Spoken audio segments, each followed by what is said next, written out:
Hi guys! Today, let's talk about the simple process of Adobe Premiere Pro.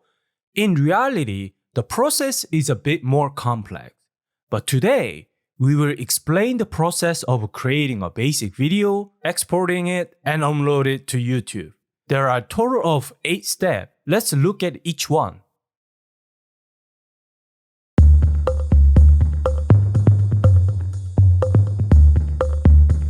Okay, first we need videos, like the ones you watch on TV. So we go and download videos and pictures. We can get them for free from a place called Pixabay.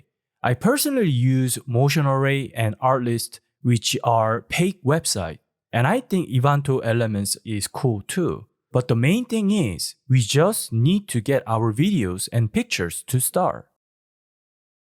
So I got all the materials for videos. I want to delete this.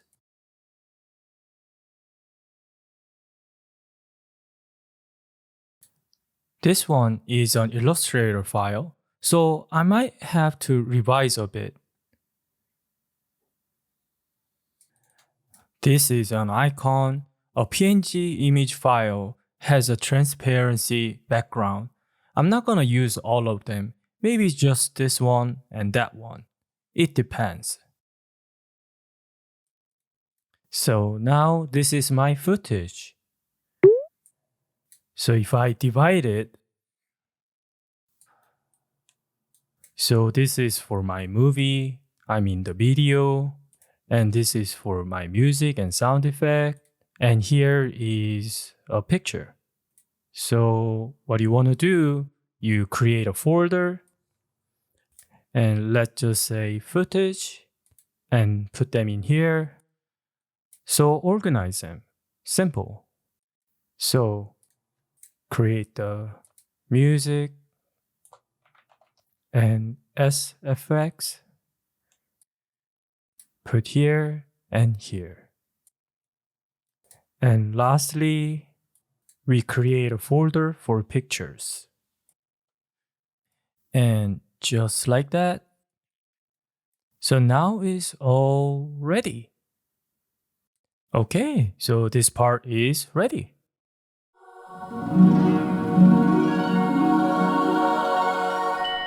So open Premiere Pro. At the start of things, we create a project file in Premiere Pro.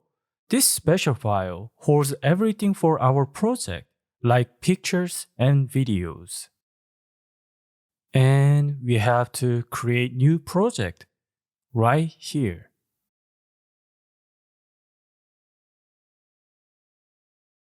And select Create.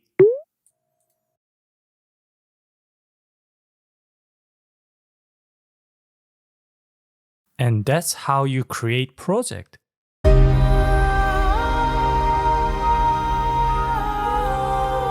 Before we move on to importing clips, I want to briefly explain the Premiere workspace.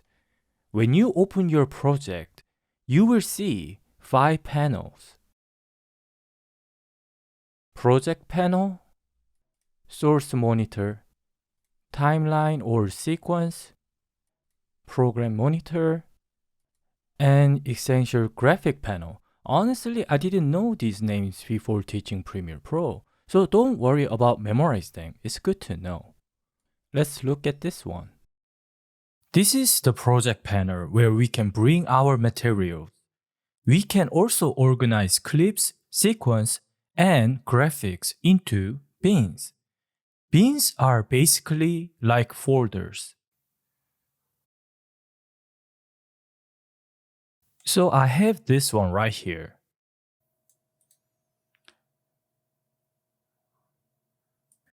And we can bring this into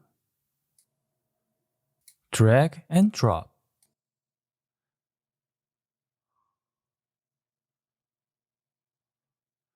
And this one is an Illustrator file, so it's okay. We move on. Now you can see this is all organized. This is perfect. Sometime, well, just to show you the example of it, If you're not organized, what happened is that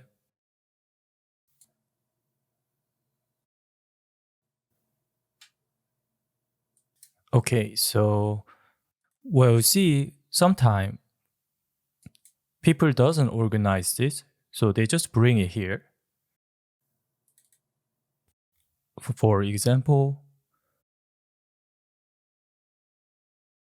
sometimes people just drag and drop in here, and as you can see, it's gonna get messy and it's hard to clean it in this way. And this will be hard to edit. So what we can do, we create a folder. In here, it's called beans. So we can organize it like music. So I can drag, click, and shift. And we drag and drop in the folder. So now you can see it is added. Let's see. So here's a problem, right?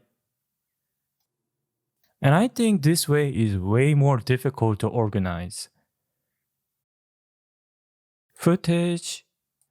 So if we click that and into footage, as you can see, it is added. And this one is picture. So we create. So we can create new folder or new bean.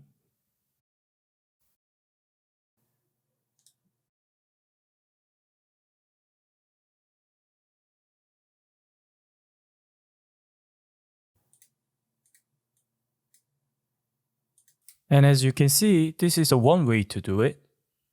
But personally, in my opinion, I think it's better off to organize first and drag and drop. So organize this way, and we just drag and drop. So I'm gonna delete this. So I'm gonna bring back my materials.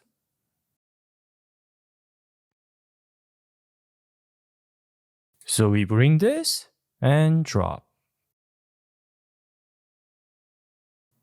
So as you can see, this is way easier. So I highly recommend organizing folders right from the beginning and then drag and drop. So once again, this is the project panel where we bring our materials and organize them. Before we create a sequence, I would like to explain the source monitor.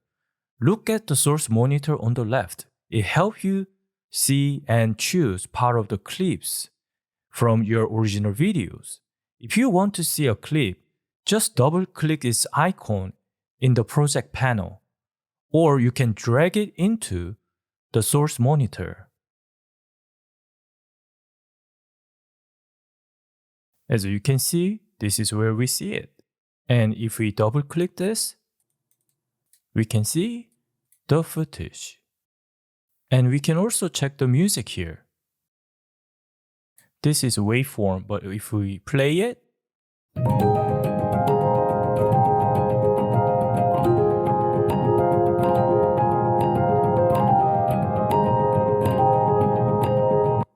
as you can see, it's working. We can also check our pictures here. So we can choose one here. We can choose to see which one we like.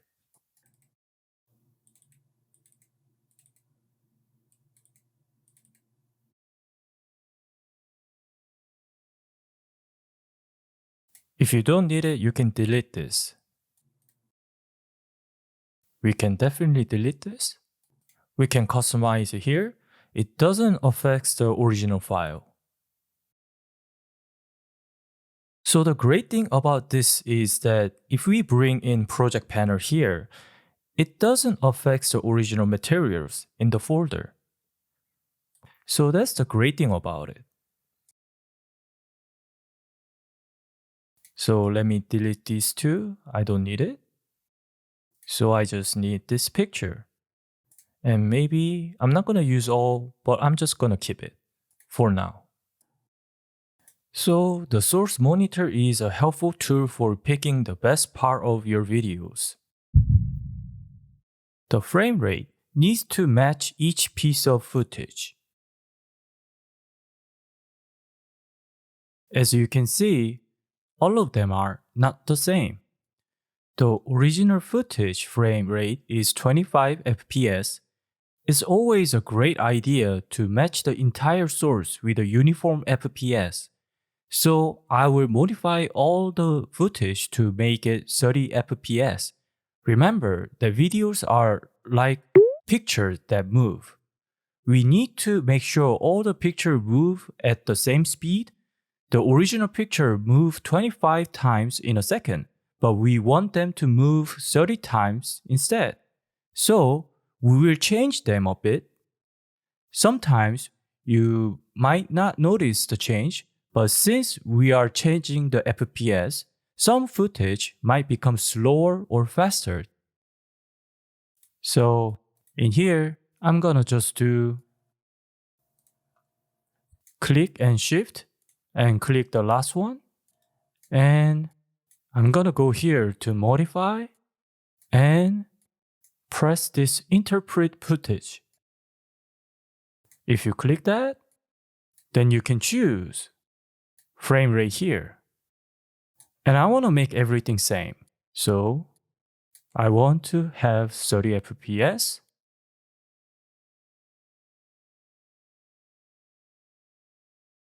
If we click this, watch what happened here. Ta-da! As you see, everything becomes 30 fps. So here, the important thing to understand is that the original video is originally at 25 fps. However, what we have done now is artificially change it to 30 fps in Premiere Pro. The issue here is that the video was originally 25 fps, but we forcefully changed it to 30 fps. Because of this, sometimes the video might play faster or slower. When you change the FPS from the original to the desired rate, these problems can occur. So, from the very beginning, when we capture videos with our camera, it's better to set the appropriate target FPS and record. As editors, not all clips are always recorded at the right FPS. That's why even if it's done artificially, adjusting the FPS like this is a good idea.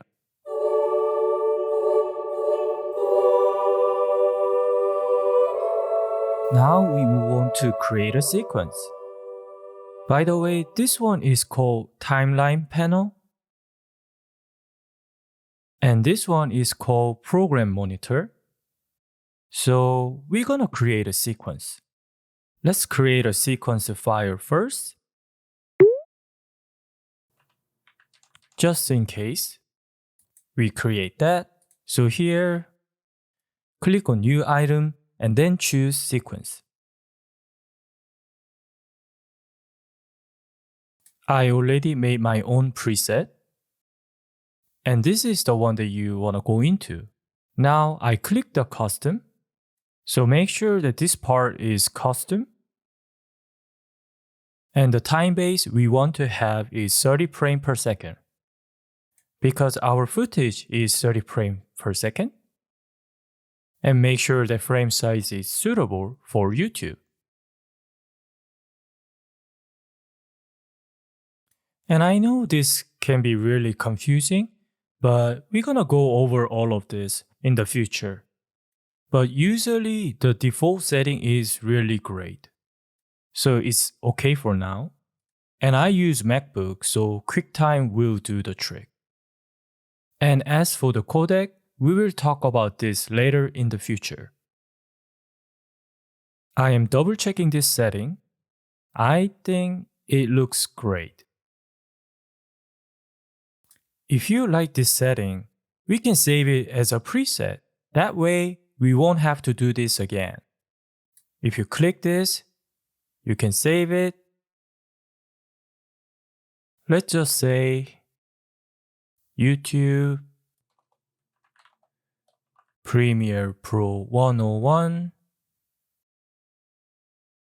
If you create this,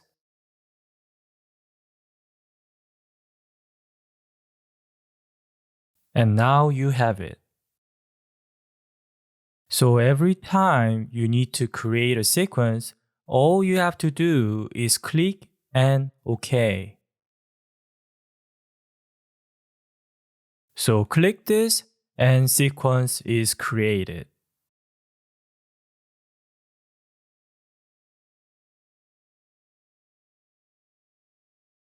So this is a program monitor, and this one is timeline. So this is the timeline that we created. It's 30 FPS. And our footage is 30 FPS. It is matching. So now what I'm gonna do, I'm gonna bring all that footage into timeline. Notice that the program monitor shows the contents of your current sequence displayed in the timeline panel. In Premiere Pro, there's a timeline panel where you view and edit sequence. A sequence is a special timeline where you put your video piece together to create a complete video. It helps you arrange and edit everything in the right order. Editors sometimes use timeline and sequence interchangeably. For instance, on the timeline and in the sequence mean the same thing. A timeline also means sequence.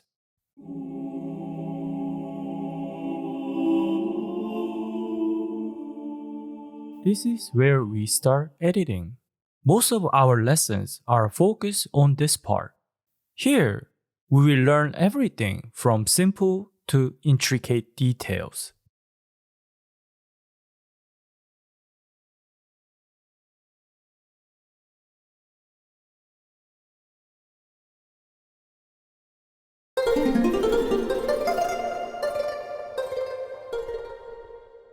Once your photos and videos are somewhat complete, it's time to tidy up the audio.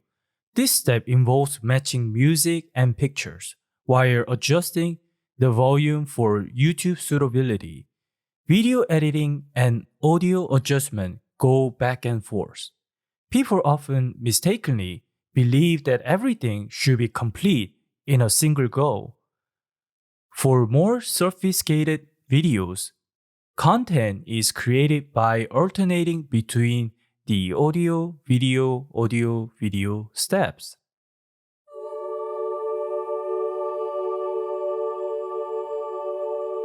Exporting is like doing a final check before you make the final video. And this is where we can choose where to save. And you can name it whatever you like.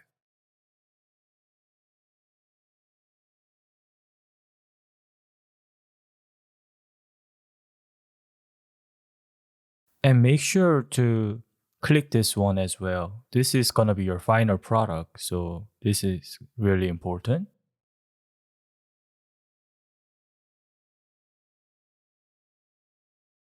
So when it comes down to encoding settings, there are two choices. Number one is hardware encoding, and the number two is software encoding. And if you see the word hardware, you can think of it as GPU, graphic card. So it is related to graphic card. And if you see software, it means that it is related to CPU. So depends on your computer, you have to choose the right one. In my case, I use MacBook Pro M1 Max.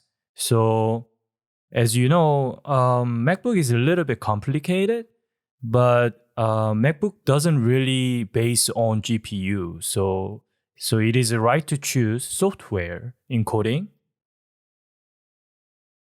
because that's gonna be our CPU base. For the bitrate setting, I will explain in the future, but for now, let's choose VBR pass 1. And the number is according to this.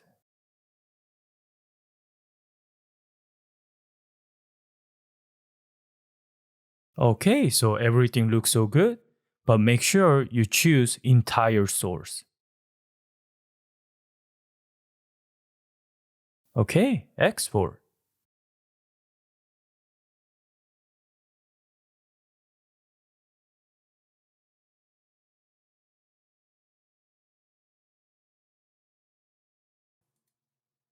Okay, so it is done. If we check, we have our final video.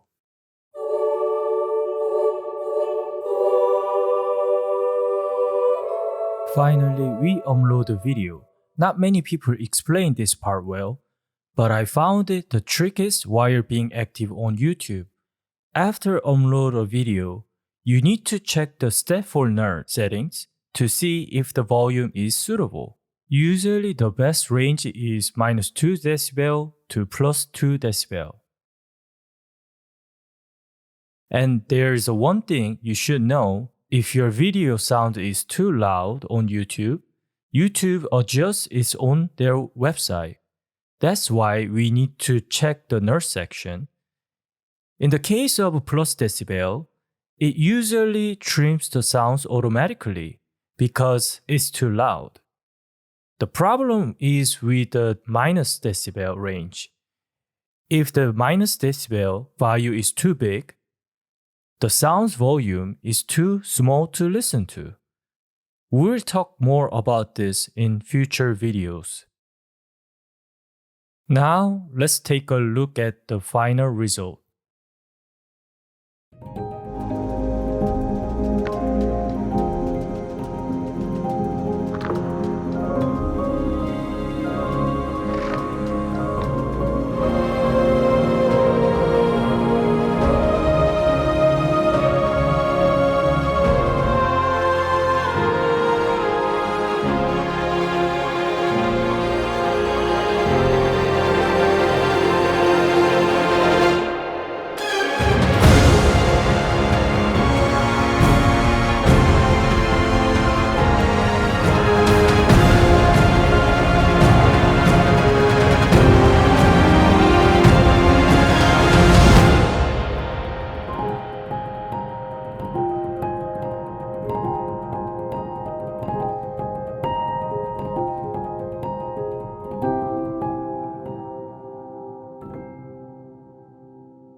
That's it for today.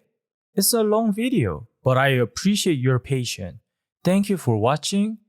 See you next time. Bye.